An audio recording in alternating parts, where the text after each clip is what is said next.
హరీష్ రావు గారు వారు కూడా కామెంట్ చేశారు, పథకాల అమలుపై అనేక అనుమానాలు ఉన్నాయి, ఎగవేతకై సాగతీతో చేస్తున్నారు అంటే వారు కూడా సేమ్ టైంలో రెస్పాండ్ అయ్యారు కాంగ్రెస్ గవర్నమెంట్ మీద. అంటే మరి కాంగ్రెస్ గవర్నమెంట్ రెస్పాండ్ కావాలి కూడా, మనం కోరుకోవాల్సింది కూడా అదే కదా. ఎస్, బలమైన ప్రతిపక్షంగా నిరంతరం అధికార పార్టీని నిలదీయాలి. ఆ పని బీఆర్ఎస్ చేస్తే అభినందించాలి. ఆ పని హరీష్ రావు, కేటీఆర్ చాలా సమర్థవంతంగా చేస్తున్నారు. సో మంత్రులుగా ఎంత సమర్థవంతమైన పాత్ర నిర్వహించారో ప్రతిపక్ష నేతలు కూడా అంతకన్నా ఎక్కువ సమర్థవంతంగా వ్యవహరిస్తున్నారు, అందులో అనుమానం ఏం లేదు. సో అందువల్ల నిలదీయాల్సిందే ప్రభుత్వం, అధికారంలో ఉన్న వాళ్ళు ప్రశ్నించాల్సిందే. సో అందువల్ల ఆ పాత్ర బీఆర్ఎస్ నిర్వహిస్తే సంతోషమే కదా. అయితే టూ ఇయర్లీ ఇప్పటికీ పథకాల అమలు సాగదీస్తున్నారు. రేవంత్ రెడ్డి ముఖ్యమంత్రి అయ్యి ఇప్పటికి 1 month కాలే, అవును 3 వారాలు అయింది, అవునా కదా. సో 1 month కూడా కాకముందే సాగదీసుకుంటుందా? అంటే ఇంకా రైతు బంధు పడలేదు, పెన్షన్ పడలేదు, ఇట్లా కారణాలు చెప్తున్నారు. డెఫినెట్గా కొంత రైతు బంధు విషయం నేను అనేది ఏంటంటే, ఒకటి ఇప్పుడు ఉచిత రవాణా మొదలైంది. సో ప్రాసెస్ మొదలైంది 2 ఇయర్లీ 3 వారాల్లోనే. అయితే ఈ రకంగా హరీష్ రావు అడగడం కూడా మంచిదే సమాజానికి. అందువల్ల ప్రభుత్వము ఆలస్యం చేసినప్పుడు అడగడం కాదు, ఆలస్యం చేయకుండా ప్రభుత్వాన్ని నియంత్రించడం ఇంకా మంచిది కదా. సో అందువల్ల రేపు నిజమే లోక్సభ ఎన్నికలు రాబోతున్నాయి.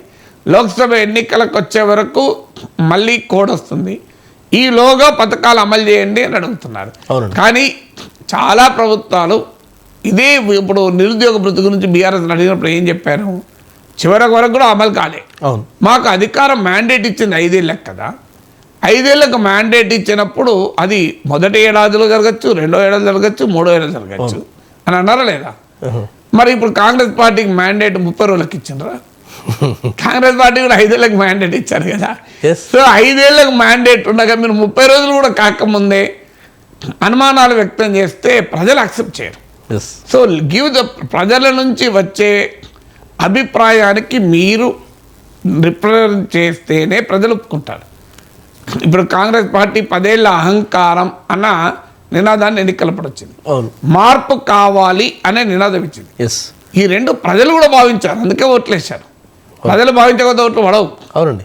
సో కేసీఆర్ పర్ఫార్మెన్స్ బాగుంది అన్న ఓటు జనంలో కూడా 11% కాంగ్రెస్ కొట్టేశారని మీకు లోక్నీతి సిఎస్ఏ పోల్ స్టడీ.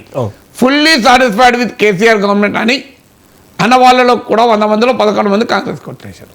మరి కేసీఆర్ ప్రభుత్వ పాలనతో ఫుల్లీ సాటిస్ఫై కూడా ఎందుకు వ్యతిరేకంగా కొట్టేశారు అంటే ఈ 2 మార్పు కావాలి, అహంకారం అన్న భావన. మీరు అలాగే మీకు సమ్వాట్ సాటిస్ఫైడ్ కొంతమేర సంతృప్తి అన్న వల్ల 38% కాంగ్రెస్ కొట్టలేశారు. అందువల్ల కరెక్ట్గా ప్రజల్లో ఉన్న భావన కాంగ్రెస్ పట్టుకోగలిగింది, అందుకే అధికారంలోకి రాగలేదు. ఎన్నికలకు 4 నెలల ముందు ఎక్కడా లేని కాంగ్రెస్ ఎలా అకస్మాత్తుగా ఆ స్థాయికి వచ్చింది. సో అందువల్ల బీఆర్ఎస్ కూడా కాంగ్రెస్ పార్టీ పనిచేయని ఇవ్వాలి. ఆ పనిచేసి ఇచ్చే క్రమంలో ప్రజల్లో భావాలు వ్యక్తమవుతాయి, ప్రజలు ఏమనుకుంటున్నారు అనేది ఐడెంటిఫై చేసి దాన్ని తమ నినాదాలుగా ఉండాలి. కోడి ముందే కూస్తే అది కుక్కరొక్కో కాదు, అది ఇంకేదొక్కో అవుతుంది.